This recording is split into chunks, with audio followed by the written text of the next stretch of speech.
નમસ્કાર વિદ્યાર્થી મિત્રો, ધોરણ 8 ગણિતની અંદર આપણે આજે માપન વિશે જોઈશું. માપનની જરૂરિયાત રોજિંદા જીવનમાં રોજબરોજ થતી હોય છે. ઘણી જગ્યાએ જુદા જુદા પ્રકારના માપન કરવાની જરૂરિયાત થતી હોય છે, માટે આ વિશે જાણવું ખૂબ જરૂરી છે. હવે કોઈ પણ વસ્તુ પહેલું આપણે શીખીશું ક્ષેત્રફળ. ક્ષેત્રફળ કોને કહેવાય અને પરિમિતિ કોને કહેવાય, આ બે વસ્તુનો ફરક છે. ક્ષેત્રફળ એટલે કોઈ પણ આકૃતિ, પછી ચોરસ હોય, લંબચોરસ હોય, વર્તુળાકાર હોય, ત્રિકોણ હોય કે ચતુષ્કોણ, કોઈ પણ આકૃતિએ આને કહેવાય સમતલ. તો કોઈ પણ આકૃતિએ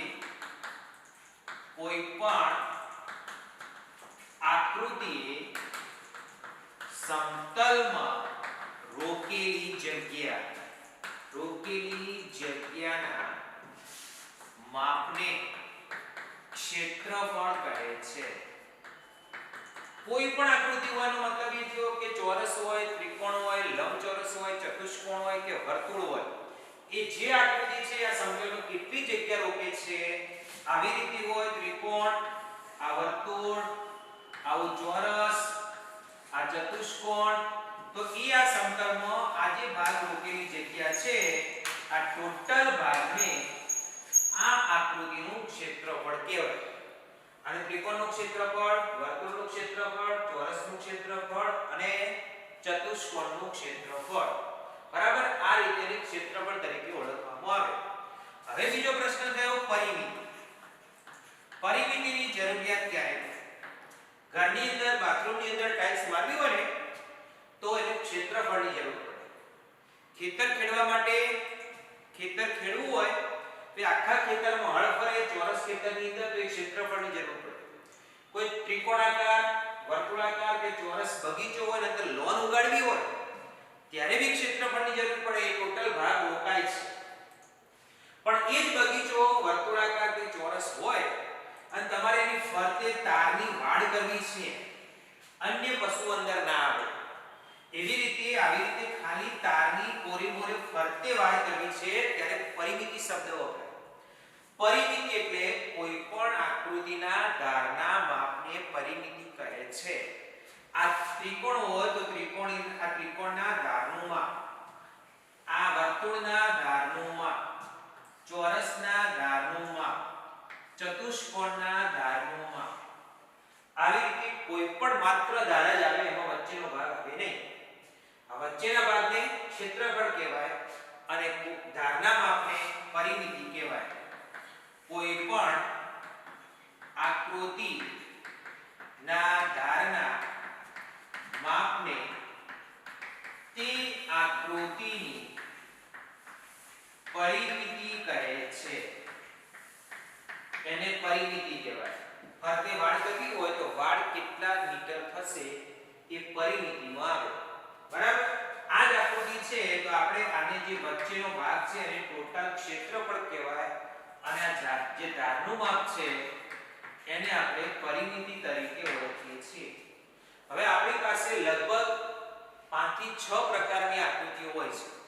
ચોરસ હોય, લંબચોરસ હોય, ત્રિકોણાકાર હોય, વર્તુળ હોય, ચતુષ્કોણ હોય. ચતુષ્કોણના બી પ્રકાર આપણે શીખ્યા છીએ. સમબાજુ ચતુષ્કોણ હોય, સમલંબ ચતુષ્કોણ હોય. તો એના વિશે આપણે હવે ક્ષેત્રફળ અને પરિમિતિના કેટલાક સૂત્રો જોઈએ. પહેલા આપણે જોઈશું પરિમિતિના સૂત્રો. આ બધા સૂત્રોનો ઉપયોગ આપણે એક્ઝામ્પલમાં કરીશું. નંબર 1, ચોરસ. તો ચોરસની પરિમિતિ,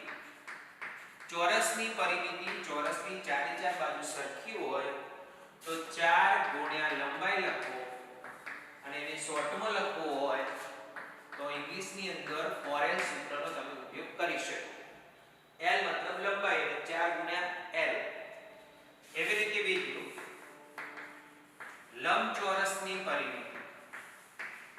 લંબચોરસની પરિમિતિનું સૂત્ર 2 કૌંસમાં લંબાઈ વત્તા પહોળાઈ. આ બધા સૂત્રો લગભગ 5મા 6મામાં આવી ચૂકેલા છે આ તો, અને એને ઇંગ્લિશમાં લખવું હોય તો 2 કૌંસમાં l + b. કારણ કે સામસામેની બાજુ સરખી હોય એટલે લંબાઈ અને કરી 2 વડે ગુણાકાર કરી દેવાનો. ત્રીજું ત્રિકોણની પરિમિતિ. ત્રિકોણની પરિમિતિ શોધવા માટેનું સૂત્ર છે 3 ગુણ્યા અથવા 3 બાજુના માપનો સરવાળો.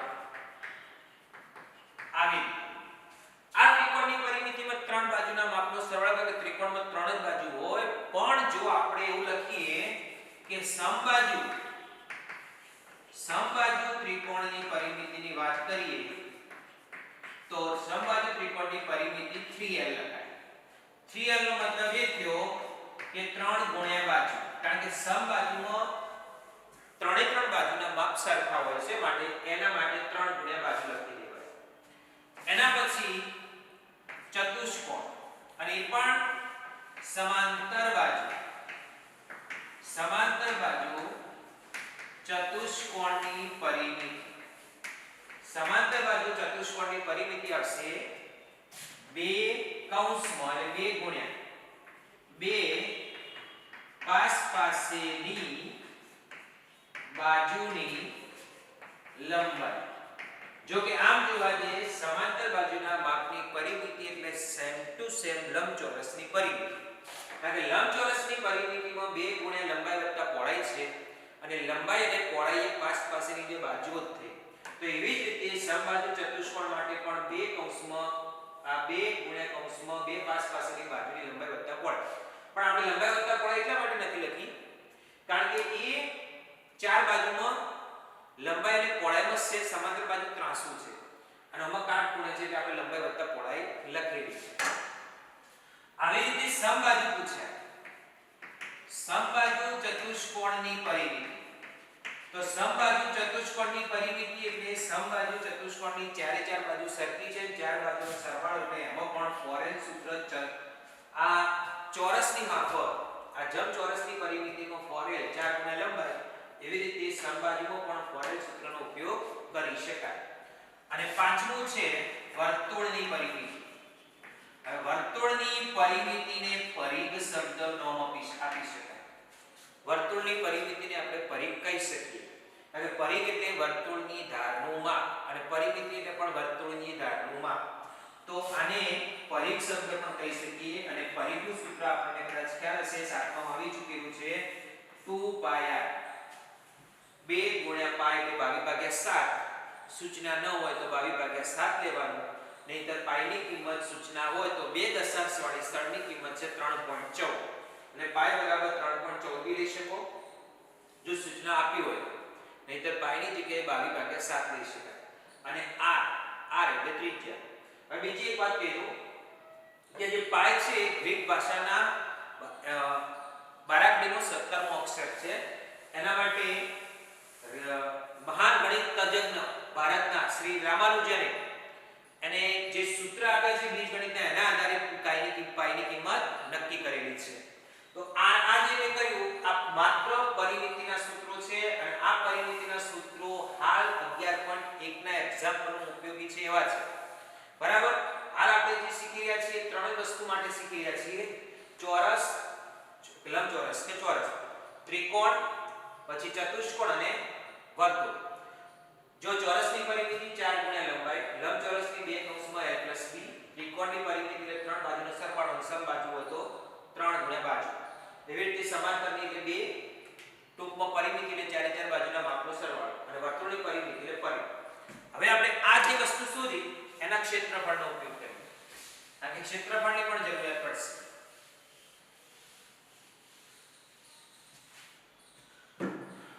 હવે આવે છે ક્ષેત્રફળના સૂત્રો.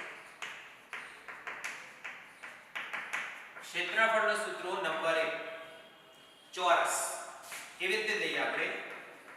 ચોરસનું ક્ષેત્રફળ તેના માટે થશે લંબાઈ ગુણ્યા લંબાઈ, જેને l² તરીકે ઓળખવામાં આવે. બીજું લંબચોરસનું ક્ષેત્રફળ. લંબચોરસનું ક્ષેત્રફળ લંબાઈ ગુણ્યા પહોળાઈ થશે. આ સૂત્રો બધા જ મોઢે હોવા જોઈએ તો જ તમે ફટાફટ એક્ઝામ્પલ કરી શકો, નહીંતર એક્ઝામ્પલ કરવામાં પૂરેપૂરો પ્રોબ્લેમ થાય. ત્રીજું સૂત્ર થશે ત્રિકોણનું ક્ષેત્રફળ. ત્રિકોણના ક્ષેત્રફળનું સૂત્ર છે 1/2 ગુણ્યા પાયો ગુણ્યા વેગ. જો કાટકોણ ત્રિકોણ હોય તો આ ત્રિકોણ હોય તો આ પાયો કહેવાય ને આ વેગ કહેવાય. કાટકોણ ત્રિકોણ દોરશો તો આ કાટકોણ ત્રિકોણ થયો, તેમાં આ પાયો બન્યો અને આ વેગ બન્યો. તો એનો મતલબ એમ થયો કે કાટકોણ ત્રિકોણમાં 1/2 ગુણ્યા કાટખૂણો બનાવતી બે બાજુનો ગુણાકાર, અને એ જ બે બાજુનો ગુણાકાર એટલે પાયો ગુણ્યા વેધ કહેવાય. બરાબર. અને એક એક્સ્ટ્રા સૂત્ર આપી દઉં સમબાજુ ત્રિકોણ માટે. આ સમબાજુ ત્રિકોણનું ક્ષેત્રફળ એ પણ 1/2 પાયો ગુણ્યા વેગથી શોધી શકાય. આવી રીતે ત્રણે ત્રણ બાજુ સરખી હોય તો પણ એ પાયો શોધવો પડે. એના કરતાં જો એક જ બાજુનું માપ હોય તો √3/4 ગુણ્યા બાજુનો વર્ગ કરી દેવાનો, તો સમબાજુ ત્રિકોણનું ક્ષેત્રફળ મળી જાય. નેક્સ્ટ, સમાંતર બાજુ ચતુષ્કોણનું ક્ષેત્રફળ. આ સમાંતર બાજુ ચતુષ્કોણનું ક્ષેત્રફળ માત્ર પાયો ગુણ્યા વેધ, માત્ર પાયો ગુણ્યા વેધ જ કરવાનો છે.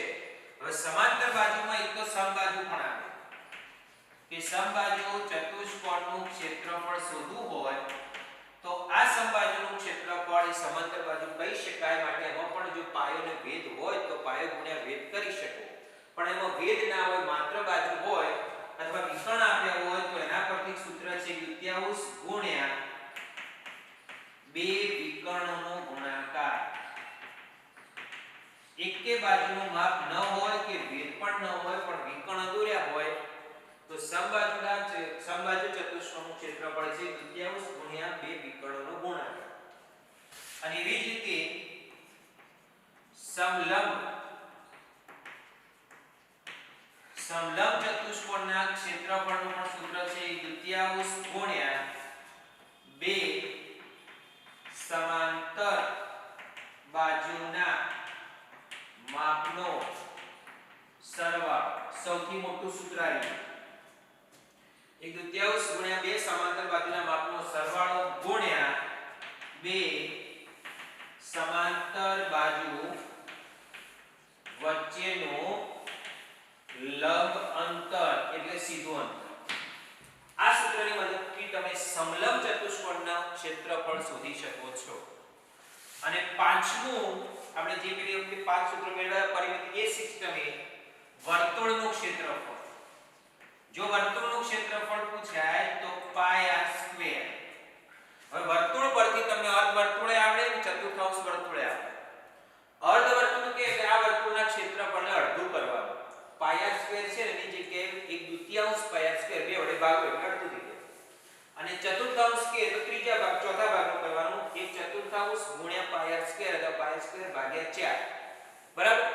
આવી રીતે આ જે પરિમિતિ અને ક્ષેત્રફળના સૂત્રોની મદદથી હવે આપણે આગળ સ્વાધ્યાય ગણવાનું છે. એ જોઈએ હવે સ્વાધ્યાય 11.1.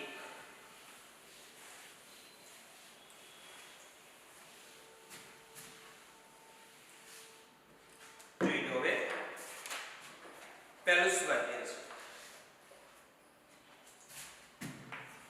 સ્વાધ્યાય 11.1 પહેલો દાખલો. એમાં આકૃતિમાં ચોરસ અને લંબચોરસ પૈકી કોનું ક્ષેત્રફળ વધારે? આવું આપેલું છે. આકૃતિમાં ચોરસ અને લંબચોરસની પરિમિતિ સમાન છે. તે પૈકી કોનું ક્ષેત્રફળ વધારે છે? કેટલું શબ્દ નથી વાપર્યો એટલે છેલ્લે બાદબાકી કરવાનો પ્રશ્ન નથી. ચોરસની લંબાઈ 60 છે અને લંબચોરસની લંબાઈ 80 છે. આવી રીતે બે આકૃતિઓ આપેલી છે. આ ચોરસ એની લંબાઈ અહીંથી 60 મીટર છે. આ છે આકૃતિ A. આવી રીતે એક લંબચોરસ આપેલો છે આ આકૃતિ બી, એની લંબાઈ છે 80 મીટર. બસ આટલી વસ્તુ આપેલી છે. આટલી વસ્તુ પરથી આપણે પણ એક વસ્તુ આપી છે કે બંનેની પરિમિતિ સરખી છે. હવે જો પરિમિતિ સરખી હોય તો a ની પહેલા વાત કરીએ કે a ની આકૃતિ, a ની પરિમિતિ. હવે આકૃતિ a ની પરિમિતિ, આકૃતિ એ ચોરસ છે તો 4l 4 × 60 6 × 24 240 મીટર પરિમિતિ. 240 મીટર લંબચોરસની પણ છે, ફાળી દેવી પડશે. હવે આ a નું ક્ષેત્રફળ, એ ચોરસ છે તો એનું ક્ષેત્રફળ લંબાઈ ગુણ્યા લંબાઈ, તો 60 × 60 થાય છે 3600 મીટર સ્ક્વેર. ચલો આ બંને પતી ગઈ. એ એટલે ચોરસની પરિમિતિ બી પતી ગઈ અને ચોરસની ક્ષેત્રફળ પણ પતી ગયું. હવે આપણે લંબચોરસની પરિમિતિ, પણ તમે એવું કીધું છે કે લંબચોરસની પરિમિતિ બરાબર ચોરસની પરિમિતિ. પ્રશ્ન એ કે લંબચોરસની પરિમિતિનું શું કામ છે? કારણ કે એના પરથી આપણને પહોળાઈ મળશે.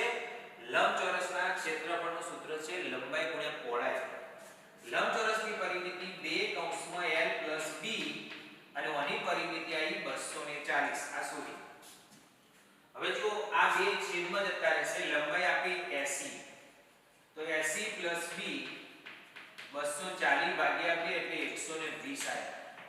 માટે b બરાબર 120 માંથી આ 80 જતા રહ્યા 40 મીટર પહોળાઈ આવી. હવે આપણે લખી શકીએ લંબચોરસનું ક્ષેત્રફળ મળે. લંબચોરસનું ક્ષેત્રફળનું સૂત્ર લંબાઈ ગુણ્યા પહોળાઈ. લંબાઈ 80 અને પહોળાઈ 40. 8 ચોક 3200, બે શૂન્ય મૂકી દો એટલે મીટર સ્ક્વેર. આ લંબચોરસની ક્ષેત્રફળ અને આ ચોરસનું ક્ષેત્રફળ. તો હવે તમને ખબર પડી કે આકૃતિ a નું વધારે કે b નું વધારે, તો a નું 3600 છે, b નું 3200 છે.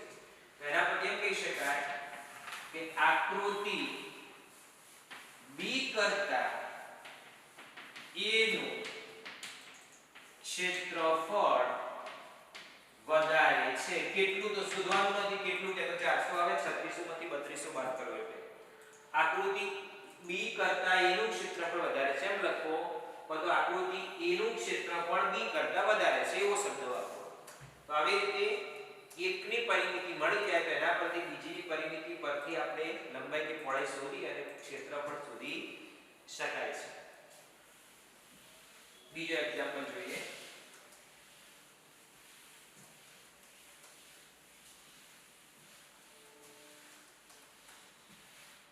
જુઓ હવે એક પ્લોટ છે, એ પણ આકૃતિ પ્રમાણે જ છે. દાખલા નંબર 2 શોર્ટમાં રકમ લખું. એક ચોરસ પ્લોટની મધ્યમાં મકાન છે, બાકીના ભાગમાં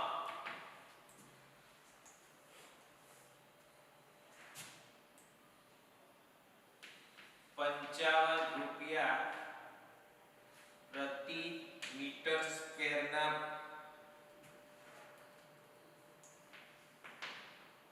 ભાવે બગીચો બનાવવાનો ખર્ચ શોધવાનો છે.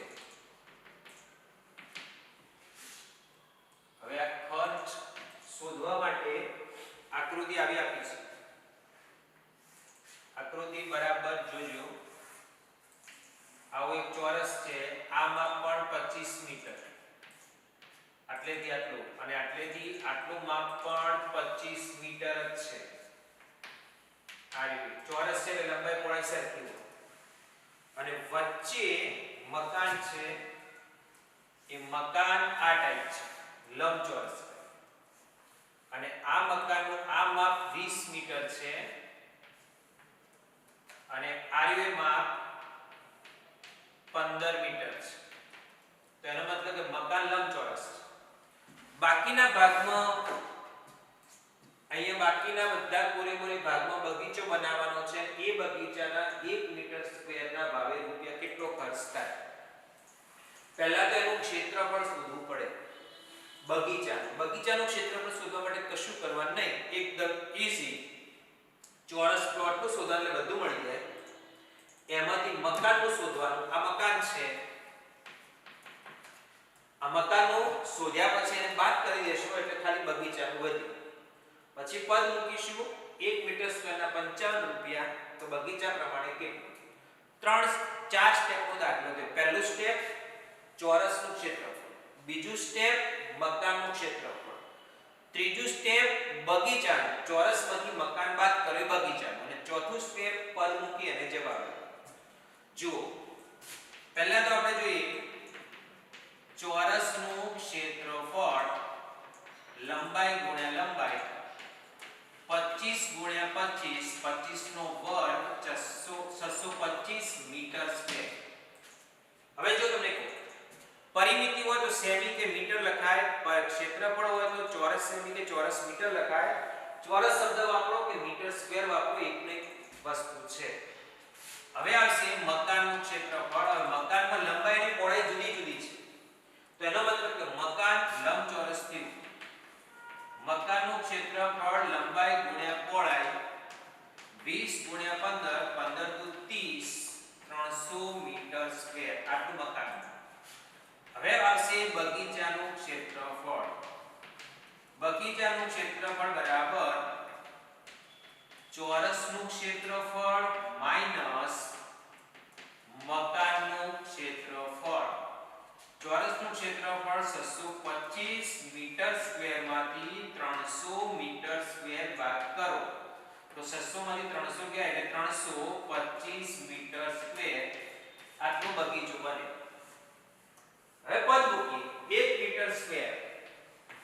1 મીટર સ્ક્વેર બગીચો બનાવવાનો ખર્ચ આપણને આપી દીધો છે 55 રૂપિયા. તો 325 મીટર સ્ક્વેર બગીચો બનાવવાનો ખર્ચ કેટલા રૂપિયા? તો 325 ગુણ્યા 55, આ જે જવાબ આવે ગુણાકારનો કેટલા રૂપિયા થાય જોઈ લઈએ આપણે. 325 ગુણ્યા 55, 0 બાય 25 વધી 2 પોતું 10 ને 12 બરાબર થાય 75 15 16 આવી. તો અહીંયા પણ એક થશે 5 2 6 1 5 7 8 7 1 ટોટલ 17,875 રૂપિયા બગીચો બનાવવાનો ખર્ચ થાય. આ જે જગ્યા મળી પ્લોટ ચોરસ પ્લોટ 25 મીટર વચ્ચે મકાન બનાવ્યા પછી બાકીના ભાગમાં જે બગીચો બનાવવાનો હતો એ બગીચો બનાવવા માટેનો જે ખર્ચ હતો 55 રૂપિયા પ્રમાણે 17,875 રૂપિયા ખર્ચ થાય છે. બરાબર. આગળ જોઈએ હવે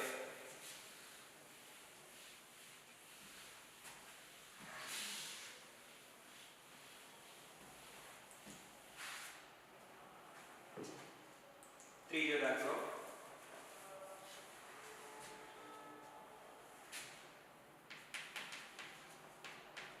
ત્રીજો પણ એ જ રીતનો છે. આકૃતિમાં આપેલ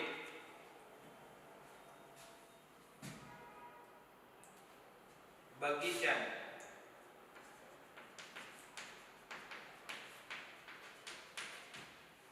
પરિમિતિ અને ક્ષેત્રફળ શોધો. કૌંસમાં એક વસ્તુ આપી દીધું છે. લંબચોરસની લંબાઈ બરાબર 20 માઈનસ 3.5 પ્લસ 3.5 આવું આપી દીધું છે. હું સમજાવું કેમ શું છે. આવી રીતે એક બગીચો છે. જુઓ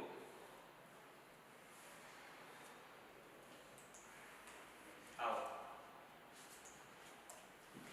હવે આટલેથી આટલું માપ છે, આટલેથી આટલા સુધીનું માપ ટોટલ 20 મીટર છે આટલું માપ, અને આ છે જે છે આટલેથી આટલું માપ 7 મીટર છે. આટલું આપી દીધું છે, આટલુંથી આ બધું માપ આટલા સુધીનું માપ આપી દીધું છે. એટલા માટે આપ્યું છે કે એક્ઝેક્ટ અહીંથી અર્ધવર્તુળ છે. આ જો અર્ધવર્તુળ કાઢી લો ને આવી રીતે તમે દોરો તો આ લંબચોરસ બને. હવે લંબચોરસની લંબાઈ તો તમને આપી દીધી છે, અને પહોળાઈ 7, પણ લંબાઈ તમારે શોધવી હોય તો આ જે 20 છે ને આ જે 20 મીટર, એ 20 મીટરમાંથી લંબચોરસની લંબાઈ શોધવી હોય તો 20 માંથી 3.5 શું નીકળ્યું તમને કહું, એ આ જે અર્ધવર્તુળ દોર્યું હોય ને તો અહીંયા 7 ના અડધા 3.5 લઈ અને અર્ધવર્તુળ દોરેલું છે એટલે એને કહેવાય ત્રિજ્યા. તો અહીંયા અર્ધવર્તુળની ત્રિજ્યા વ્યાસ ભાગ્યા 2, આ વ્યાસ થઈ ગયો આખો વર્તુળનો, તો 7 ભાગ્યા 2 એટલે 3.5 મીટર કહેવાય. તો આટલાથી આટલા સુધીની પહોળાઈ શોધવી હોય તો લંબચોરસ ની લંબાઈ L બરાબર 20 માઈનસ 3.5 વત્તા 3.5 એટલે 20 માઈનસ 7, જવાબ આવશે 13 મીટર. હવે લંબચોરસની લંબાઈ પણ મળી ગઈ 13 મીટર, પહોળાઈ બી મળી ગઈ, લંબાઈ મળી ગઈ. હવે આપણે શોધવાનું છે અડધો પરિઘ અહીંયા અને અડધો પરિઘ અહીંયા. વ્યાસ ત્રિજ્યા પણ આપણી પાસે છે. તો હવે આપણે શું કરીશું, જો આખી પરિમિતિ શોધવી હોય તો 13 + 13 અને અડધો પરિઘ અને અડધો પરિઘ એટલે બે અર્ધ પરિઘ શોધીએ. જો પહેલા શોધી નાખીએ બે અર્ધ પરિઘ. બે અર્ધ પરિઘ એટલે આખો પરિઘ 2πr, એને 2 વડે ભાગી નાખો એટલે πr થયું. πr એટલે 22/7 અને 35/10, 3.5 એટલે. તો અહીંયા આવી ગયું 7 × 35, અહીંયા આવે 2 અને અહીંયા આવે 11, ટોટલ 11 મીટર થયું. બે અર્ધ પરિઘ, જો કે એક જ અર્ધ પરિઘ એટલે πr, આખો પરિઘ 2πr અને 2 વડે ભાગો એટલે πr. આવા બે અર્ધ પરિઘની લંબાઈ છે. એટલે હવે જોઈએ, આખું લખી દઉં. મેઈન જવાબ આપણો આકૃતિની પરિમિતિ. આકૃતિની પરિમિતિ શોધવી હોય તો બે કૌંસમાં અર્ધ પરિઘ. કેમ બે કૌંસમાં અર્ધ પરિઘ, તો તમને કહું એક અર્ધ પરિઘ અહીંયા છે ને એક અર્ધ પરિઘ અહીંયા છે, અને બે કૌંસમાં લંબાઈ પ્લસ 2 ગુણ્યા લંબાઈ. તો બે અર્ધ પરિઘનો જવાબ 11 આવ્યો. 2 અને અર્ધ પરિઘ 11, 2 અને લંબાઈ આવી 13. તો ટોટલ 11 × 22 પ્લસ 13 × 26, 6 7 8, 48 મીટર પરિમિતિ આવી ટોટલ. જો અહીંથી આ માપ 11 અને અહીંથી આ માપ પણ 11, તો 11 ને 11 22, આ માપ 13 અને આ પણ માપ 13 એટલે 13 × 26, તો 22 અને 26, 6 7 8 અને 2 2 4 એટલે 48 મીટર આ ટોટલ પરિમિતિ આવી. હવે આપણે શોધવાનું છે ક્ષેત્રફળ. ક્ષેત્રફળ શોધવા માટે અર્ધવર્તુળનું ક્ષેત્રફળ શોધવું પડશે, અને પણ બે અર્ધવર્તુળ છે, એક અહીંયા છે એક અહીંયા છે. તો હું બે ભેગું શોધી નાખું.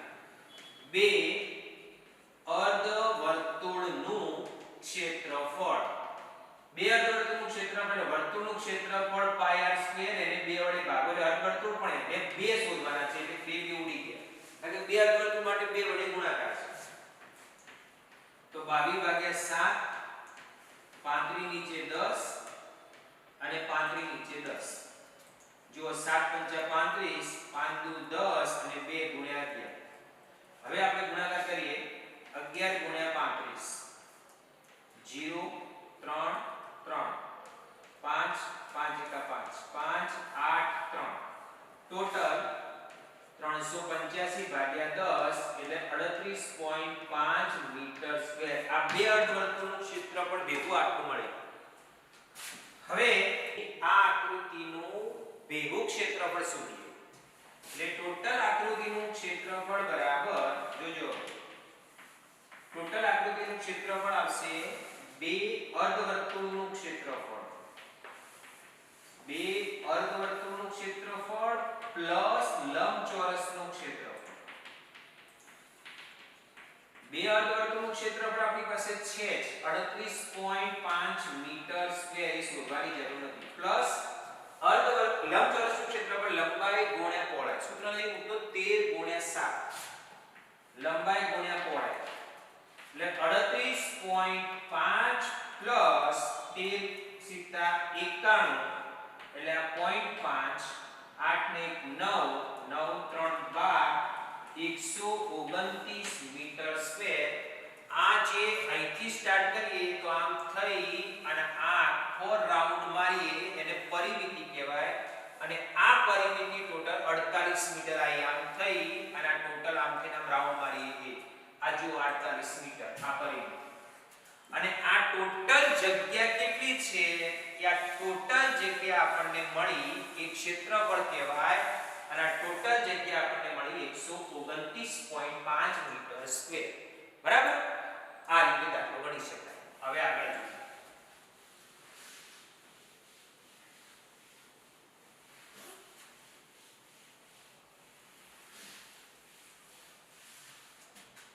જો હવે ભોયતળીએ લાદી પથરવાની છે સમાંતર બાજુ ચતુષ્કોણ એક લાદીનો આકાર સમાંતર બાજુ ચતુષ્કોણ છે એટલે ચોથો છે લાદીનો આકાર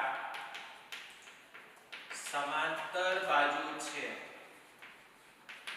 જેની લંબાઈ આપી છે 24 સેમી અને આનુવંશિક ઊંચાઈ આપી છે 10 સેમી આપેલી છે ભોયતળિયું પણ ફિક્સ આપેલું છે 1080 ચોરસ મીટર ભોયતળિયાનું ક્ષેત્રફળ આપી દીધું છે લાદીની સંખ્યા જોઈએ ભોયતળિયાનું ક્ષેત્રફળ ગમે તે રીતે ગુણાકાર કરીને આપ્યું છે ચોરસ હોય લંબચોરસ હોય વર્તુળાકાર ગમે 1080 ચોરસ મીટર છે તો આને પણ મીટરમાં ફેરવવું પડશે બરાબર અને આને મીટરમાં ફેરવવા માટે લંબાઈ લખીએ 24 નીચે 100 આ થઈ જશે મીટર એવી રીતે ઊંચાઈ લખીએ 10 નીચે 100 0 ઉડે દશાંશ આ પણ થઈ ગયું મીટર સેમીમાંથી મીટર કરવા માટે 100 વડે ભાગવા પડે મીટરમાંથી સેમી કરવા માટે 100 વડે ગુણવા પડે ધ્યાન આપો હવે એક લાદીનું ક્ષેત્રફળ તો પાયો ગુણ્યા ઊંચાઈ પાયો ગુણ્યા વેધ લખશો તો ચાલશે વેધ પાયો એટલે લંબાઈ અને પાયો અને વેધ એટલે ઊંચાઈ તો ટોટલ 24 નીચે 100 ગુણ્યા 1 નીચે 10 એટલે આ જવાબ આવે છે 24 એકા 24 નીચે 1000 મીટર સ્ક્વેર ભલે એક લાદીનું મળે હવે આપણે શોધીએ લાદીની સંખ્યા કેટલી લાદી વપરાય તો લાદીની સંખ્યા શોધવી હોય તો સૂત્ર ભોયતળિયાનું ક્ષેત્રફળ ભાગ્યા એક લાદીનું ક્ષેત્રફળ ભાગાકાર કરી દેવાનું ભોયતળિયાનું ક્ષેત્રફળ ભાગ્યા એક લાદીનું ક્ષેત્રફળ તો ભોયતળિયાનું ક્ષેત્રફળ આપણને આપ્યું છે 1080 મીટર સ્ક્વેર જોજો તમે એકમ જોજો અહીંયા 24 ભાગ્યા 1000 મીટર સ્ક્વેર જો મીટર સ્ક્વેર ઉડી એટલે સંખ્યા ખાલી સંખ્યા જ આવશે એકમ નહીં આવે 1000 ઉપર જતા રહેશે 1080 ગુણ્યા 1000 નીચે આવશે 24 ઓના ભાગ પડે 12 અઠા 96 ગુણ્યા 10 અને ઓના ભાગ પડે 12 ગુણ્યા 12 તો 12 ઉડી ગયા હવે બીજા પણ ભાગ પડે 12 દુ 24 2 અને હોય આવશે 4 દુ 8 તો ટોટલ 4 1 2 3 4 0 એટલે આટલી લાદી જોઈએ ટૂંકમાં 40000 લાદી જોઈએ એક લાદીનું ક્ષેત્રફળ 24 ભાગ્યા 1000 મીટર સ્ક્વેર અથવા 0.024 મીટર સ્ક્વેર પ્રમાણે આજે ભોયતળિયું 1080 મીટર સ્ક્વેરનું હતું, એની અંદર ટોટલ લાદી 40000 લાદીની જરૂર પડે છે. બરાબર? આ રીતે આપણે કામ કરી શકીએ. હવે આગળ જોઈએ.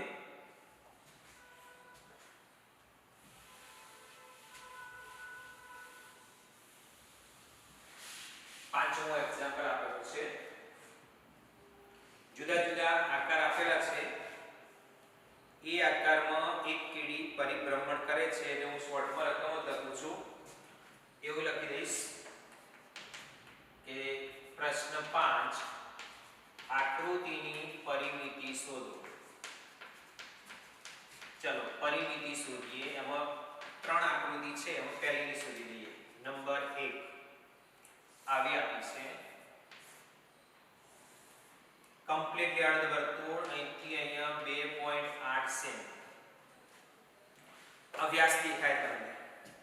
વ્યાસ અર્ધવર્તુળ અહીંથી આમ થઈને આટલું પરિમિતિ શોધવાની છે. એકદમ ઈઝી. પહેલા તમારે ત્રિજ્યા કરવી પડે d/2 2.8 ભાગ્યા 2 એટલે 1.4 મીટર કે સેમી 1.4 સેમી. બરાબર? આટલી ત્રિજ્યા થઈ. હવે પરિમિતિ બરાબર શબ્દો પડી અર્ધ પરિઘ અડધો પરિઘ પ્લસ વ્યાસ. આટલેથી આટલો અડધો પરિઘ અને આને વ્યાસ. વ્યાસ આપણી પાસે છે. અર્ધ પરિઘનું સૂત્ર પણ આપણને ખબર છે પાઈ r અને વ્યાસને કહેવાય d. બરાબર? તો અર્ધ પરિઘ એટલે 22 ભાગ્યા 7 14 નીચે 10 અને વ્યાસ છે 2.8 એનો થશે સરવાળો. અહીંયા ઉડાડ દઉં 7 દુ 14 ટોટલ 22 દુ 44 અને પોઈન્ટ કાઢો એટલે 4.4 પ્લસ 2.8 8 ને 4 બાદ નો બગડો વધી આવી 1 4 ને 2 6 ને 7 ટોટલ પહેલી આકૃતિની પરિમિતિ. આકૃતિમાં તો એવું છે કે કોઈ પણ એક ખૂણે કીડી કઈ અનાજનો દાણો લઈ અને ફરે તો કેટલું અંતર કાપે આમ થઈને આમ ધારે ધારે ફરે તેને પરિમિતિ કહેવાય. આ આકૃતિની પરિમિતિમાં અડધો પરિઘ અને વ્યાસ એટલે અડધો પરિઘને પાયા કહેવાય. 2 પાયા ના અડધા 2 ઉડી જાય અને વ્યાસને d કહેવાય. આનું સૂત્ર 4.4 આવ્યું અને 2.8 ટોટલ 7.2 સેન્ટીમીટર જેટલું કીડી અંતર કાપે છે. આવી એક બીજી આકૃતિ છે એ જોઈએ. આવી રીતે છે. જોજો આ અંતર આપી દીધું છે 1.5 અને આ અંતર આપી દીધું છે 2.8. આનાથી જોરદાર આપણને ફાયદો થઈ ગયો કે આ અંતર 2.8 હોય તો આ અંતર પણ 2.8 જ હોય. આટલેથી આટલા સુધીનું અંતર. બરાબર? હવે જુઓ આની ટોટલ આકૃતિનું માપ શોધવું હોય ને તો આ આપણે 1.5 આ અંતર ને આ 1.5 પ્લસ 2.8 પ્લસ 1.5 એટલે સીધું આટલેથી આટલું આવી ગયું. વધ્યું ખાલી આટલો અર્ધ પરિઘ. અને એ જ અર્ધ પરિઘનું સૂત્ર અહીંથી આપણે કરી શકીએ. જુઓ ભેગું અંતર કરીએ. પહેલા આપણે શોધી લઈએ અર્ધ પરિઘ જ ખાલી શોધવાનું છે. અર્ધ પરિઘ એટલે પાય. તો 22 ભાગ્યા 7 2.8 ના અડધા કેટલા થાય 1.14 નીચે 10 2 22 દો 44 ભાગ્યા 10 એટલે 4.4 સેમી આવી. હવે આખી આકૃતિનું પરિમિતિ શોધવી હોય તો પરિમિતિ એટલે અહીંથી જુઓ. જો નામ ન લખવું હોય તો અહીંથી અહીંયા નક્કી કરી લો 1.5 પ્લસ 2.8 પ્લસ ફરી 1.5 પ્લસ અર્ધ પરિઘ. એ પણ માપ શોધેલું છે. હવે આનો સરવાળો આપણે કરી શકીએ. 1.5 એટલે 3.0 પ્લસ 2.8 પ્લસ આ કેટલું છે 4.4. હવે હું તમને આનો સરવાળો આ રીતે કરાવું. જો પોઈન્ટની લાઈનમાં પોઈન્ટ રાખીને સરવાળો કરી દેવાનો. 8 ને 4 બાજુ બગડો વધ્યા 1 પોઈન્ટની લાઈનમાં પોઈન્ટ 3 ને 1 4 ને 4 8 ને 2 10. એનો મતલબ 10.2 સેમી પરિમિતિનું અંતર થયું. બરાબર? હવે આપણે છેલ્લો ત્રીજા નંબર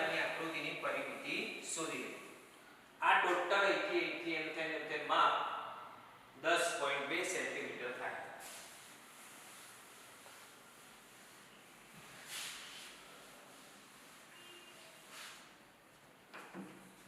ત્રીજું માપ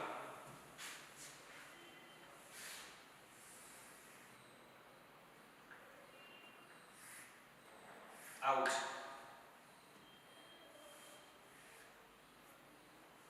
આ પણ અહીંથી આ માપ, આ સીધું માપ આવ્યું 2.8 છે, આવ્યું 2 છે, 2 સેન્ટીમીટર, આટલેથી આટલું માપ. તો અર્ધ પરિઘ પ્લસ 2 પ્લસ 2, પહેલા r શોધીએ. d/2 2.8 ભાગ્યા 2 એટલે 1.4 સેમી મળી ગયું. હવે આટલેથી આટલું એટલે અર્ધ પરિઘ કહેવાય. બરાબર. આકૃતિની પરિમિતિને અર્ધ પરિઘ પહેલા શોધીને પછી સરવાળો કરીએ. અર્ધ પરિઘ એટલે પાઈ r 22/7 અને 14/10 2 22 44/10 ટોટલ 4.4 સેમી. હવે આવે છે આકૃતિની પરિમિતિ. આકૃતિની પરિમિતિનો મતલબ એવો થયો અહીંથી આ 2 પ્લસ અહીંથી આ અર્ધ પરિઘ 4.4 અને ફરી અહીંથી 2 એ ટોટલ આટલાનો સરવાળો 2 ને 4 પ્લસ 4.4 એટલે ટોટલ 8.4 સેમી આકૃતિની પરિમિતિ થાય.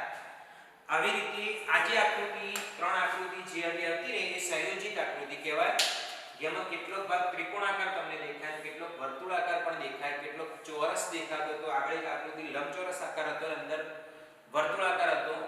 તો આવી રીતે કોઈ પણ સંયોજિત આકૃતિ પૂછાય તો એની પરિમિતિ તમે જુદા જુદા સૂત્રનો ઉપયોગ કરી અર્ધ પરિઘ, પરિઘ, લંબાઈ ગુણ્યા પહોળાઈ, લંબાઈ અને પહોળાઈનો સરવાળો કરી અને અલગ અલગ આકૃતિની પરિમિતિ શોધી શકાય છે.